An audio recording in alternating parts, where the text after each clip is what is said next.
Hello, everybody. My name is Dylan Lux, and I am alongside John Ostapowitz here with the JambarTV post-game show after our Penguins just took on the Ohio State Buckeyes. The Buckeyes did take the win 35-7, but a lot of positive takeaways from this game, including a score against a team that we'd never scored against before, John.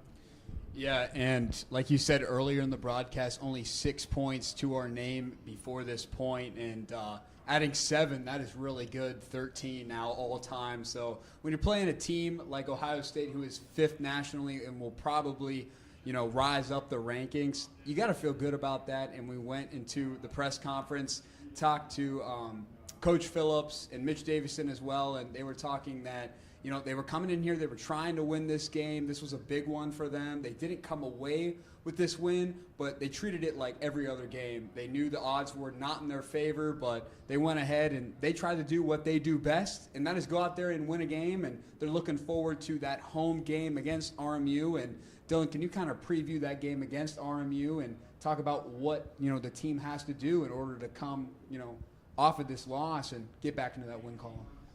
This loss definitely isn't anything to hang their heads about. 35-7 against a top 5 team nationally is a win, in my opinion. It's a great game. Holding a team like this with offensive stars like Emeka Egboka and Marvin Harrison Jr., that's a win. And Coach Doug Phillips and Mitch Davidson agreed completely. And when asked about this game, they had so many positive takeaways. They wanted to kind of get rid of the turnover battle. There was a lot of turnovers on the YSU side. Not a lot of turnovers, but a lot of mistakes made, and that's what they're going to go over in film. But for that RMU game, I think this prepared them well. Mitch Davidson, of course, scoring a touchdown in a massive stadium. That is a huge win for Youngstown State, and they're going to be very well prepared going into the Missouri Valley Football Conference play coming up here in a few weeks, and very well prepared for that RMU game.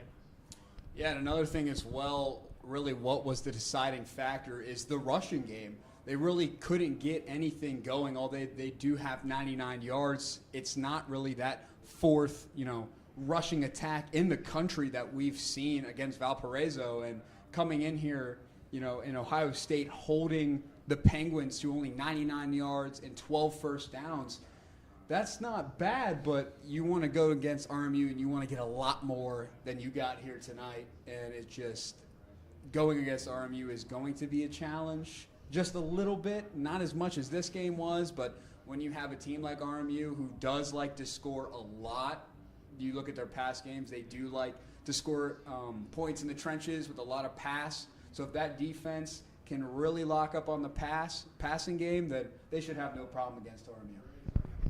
Agreed, John, and that is about all the time we have for this post-game show. I'd like to thank everybody who tuned into both of our lives today. It was very much appreciated. We got some great view counts, and I appreciate all the sharing that was done of JambarTV, getting our names out there. It's very much appreciated to see that we're getting the attention that this great cast and these great people deserve. So thank you guys again, and we will see